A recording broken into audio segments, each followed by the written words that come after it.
Mate 30 or the Mate 30 Pro, which one of these mobiles should you pick? So this is the purpose of this video. I'm going to go over the differences between them, my first impressions as well between the Mate 30 and the Mate 30 Pro, and why I like the other and my reasons behind that. So it's just not a simple choice really when you look at it, because this phone, the Mate 30, has a 3.5mm headphone jack. The Mate 30 Pro does not, but it has a larger battery. This one has secure 3D unlocking, but it has a wider, larger notch, which a lot of people aren't into, as well as, of course, the waterfall screen with the dramatic curved edges. And we've got a flat screen on the Mate 30, and it has 2D face unlocking. And the differences between the battery, we've got 4,200 milliamp hours and 4,500 milliamp hours. I managed to squeeze in on the Mate 30 Pro. Both of these have the Kirin 990, both have 8GB of RAM, and both have UFS 3 storage, which is 128GB, both running Android 10. So let's find out which one I like the best and which one is best for you. So both of the phones, they weigh approximately 198 grams, as you can see here. Maybe 1 gram heavier, 199 with the Pro. Now the Pro is also thicker. This one's 9mm versus 8.6 with the Mate 30. So the materials on the back of both of these phones, that the glass they have used is slippery. Now there is a matte glass that's probably a lot better for that. Now to point out too, they both have super fast charging, okay? So 40 watts in just 15 minutes. You're going to get about 25% battery life, and in only 1 hour you'll have the Mate 30 fully charged, just over 1 hour, okay, just a fraction over, and about an hour 10 minutes for the Mate 30 Pro. So that is amazing performance there. And of course we've got the 25-watt wireless charging as well, which is faster than most phones charge with a cable. Okay, so let's start out here with the screens first up, because that's one of the most important things in a mobile phone. So we've got a flat screen, of course, on the Mate 30, which I do like. I think I like it a little bit more than the over-the-top curvature that we do have now with the Mate 30 Pro. You can see that the colors do shift out, and it's quite an extreme curve you can see there. And they've put the power button slightly off-centered here. Now I can still get to it fine. That's not an issue. And we don't have the hardware volume buttons either with this screen. So I'll show you how it works. You have to double tap here on the side of the screen and then just slide your finger up and down. That then controls the volume. You can do it from any side too. So I'll just show you on the other side. If I just double tap here, and I'm able to tweak that and move that up and down as well. But it doesn't always seem to work, as you can see. Probably because I'm getting some missed touches. Although missed touches with the phone here, I think accidental touches on the edges is quite good. The software seems to handle that. Now in hand, this one actually feels a little bit better to me because of the curvature. It's slightly more narrow, the phone, as you can see. Now we've got a maximum brightness of 480 lux on the Mate 30. The Mate 30 Pro has 520, slightly brighter. Now both of these screens, I think for 2019 flagships, lacking a little bit in terms of maximum brightness, because you take a look at the Zenfone 6 and then the Republic of Gamers 2 phone, that's got 1,000 lux maximum brightness, so double these ones right here. But very good panels. Nonetheless, these are still really good panels, and I'll just quickly show you that the gamma on them isn't too bad. It is a little bit out. Just go into display tester here, which I like to use. So gamma, and you'll see here it's a bit hard to make out on the camera because of the current brightness setting on the screen. It's just gone up, so just lower it down a little for you. And you'll see that we're looking at about 2.3 here on the Mate 30 Pro, and this one about 2.4 on the Mate 30. So that's a little off there, but it's still really okay for a mobile phone. Both very nice screens. Now when you look at the rear of them, they are very similar to the mobiles here, but we've got a little bit more of a curvature to the Mate 30, as you can see. And the fact that this one's a little bit more narrow, but they're very similar there with the cameras. Now the cameras I'm not going to go into detail here because I have a camera comparison coming up.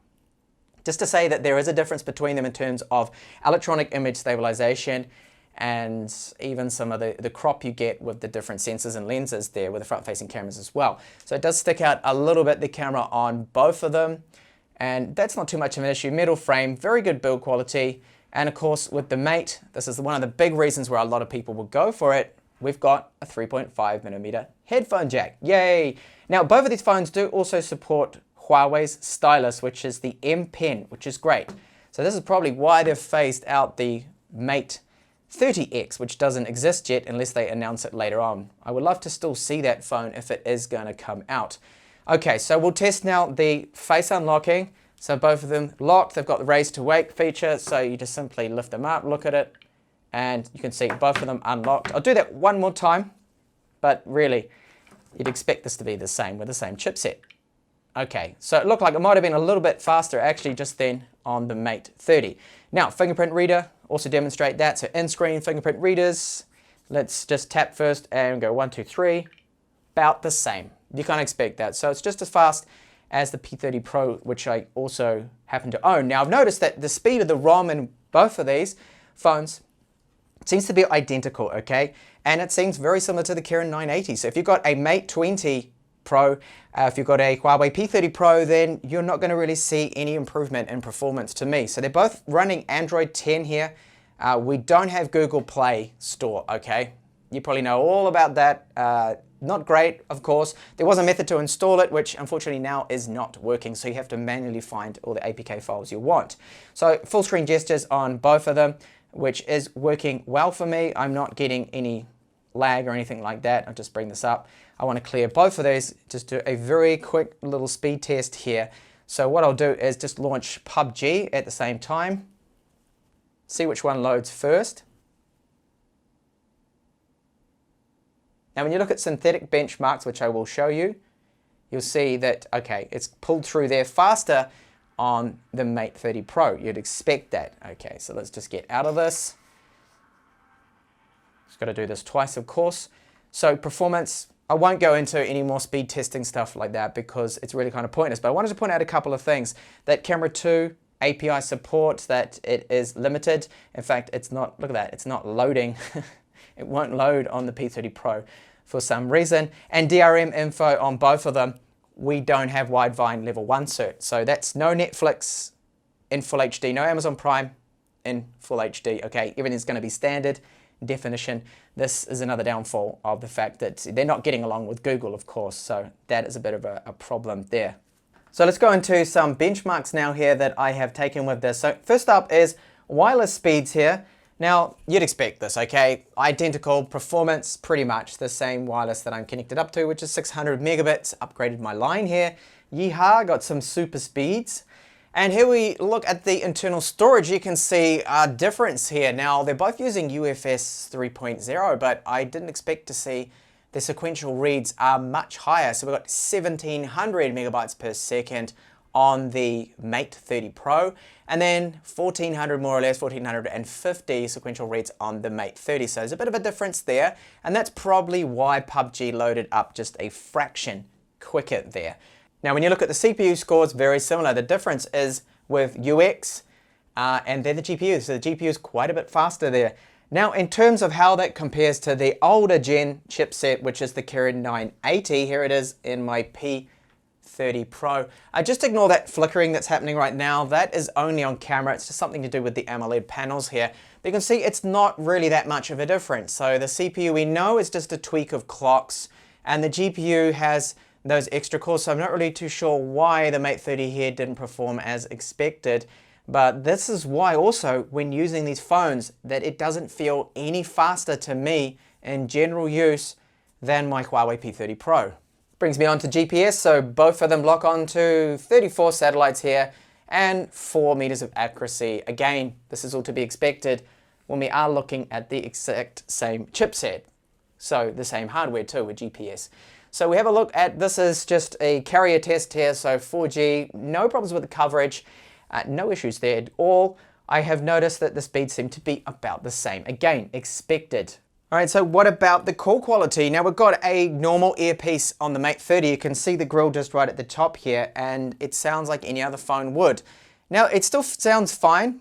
The Mate 30 Pro is like the P30 Pro, and what we have is the earpiece below the glass, below the screen, and it just sounds not quite as clear. So I'd say there's about a 15% loss. If you're really into your voice call quality on the earpiece, then you get the Mate 30 there.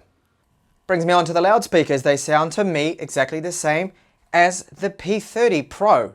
So they must be using the same hardware. In fact, there's no point me actually giving you a sample here because I'll just be repeating the same exact loudness and sounding speaker. So just take my word for it, okay?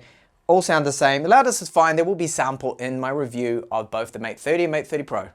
Okay, now just before I get to my little recap here at the end, I wanted to point out the curvature of the screen again, that you can see it does shift out. See how it's brighter now? And depending on what angles you look, then now it is dimmer. So you're either gonna love that or hate that. But when you look at the phone front on, it makes it look like there is almost no side bezel, although you can see the black there either side. It's just all down to preference. I don't particularly like the direction we're heading with these wraparound displays on the edges, making phones a lot more fragile. So that's another probably good reason to go then for the Mate 30 with its flat screen. I think will be a lot more durable.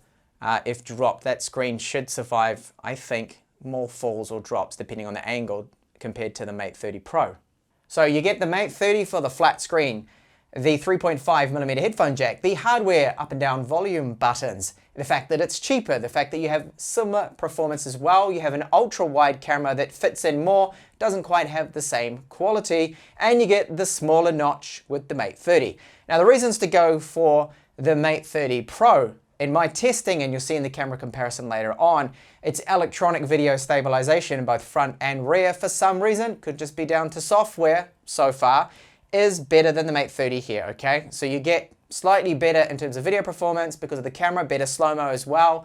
The wider notch does offer the 3D secure face unlocking. Well, more secure, okay, than the 2D you get with the Mate 30. That's another reason. Slightly larger battery will give you maybe about an extra 10–15% battery life. Even that probably not is too much actually, about 10% more. So these are both 2-day mobile phones. They both charge super quick. In just over 1 hour, they're both fully charged. They do get hot when gaming. They do get hot when charging as well at that rate. And I noticed they also get very hot, both of them, when recording in 4K, especially 60 frames per second. They both also have a bit of a bug with 4K 60 that after about 40 seconds, it doesn't always happen, but it will become extremely choppy, dropping lots of frames per second. So I'm a little disappointed with the video quality so far because they pushed it so much with their marketing Huawei, and really, I think I'll stay with my P30 Pro for now because it's not really offering that much more. Not really at all, which is surprising. So performance-wise, they're really identical. Face unlocking, identical speeds. Fingerprint, identical. The speakers as well, identical. Earpiece quality for voice calls, no. Slightly better, again, on the Mate 30. So it all depends on your budget, your price, and the biggest hurdle of all, of course, with both of these is the fact that we don't have Google Play Store. No Google services. The installer that was working has now been blocked. Again, it's blocked, so we can't install anything for now, so we have to wait and see what happens. And that really is what I'm going to say to most people with these phones. Wait and see. Wait for the software to mature as well. Wait and see if we finally get it installed and Google can sort things out with Huawei, with the American president and all that sort of stuff, okay, with the trade war that's going on. But overall, I hope you like this comparison here. If you are new to the channel, please do like and subscribe for more. I will have the full, detailed, long reviews of the Mate 30 and the Mate 30 Pro coming up on the channel, as well as that camera comparison, which I'm currently about to head out and shoot some low-light video of both of these together to see which one is better than the other. So I hope to catch you then. Bye for now.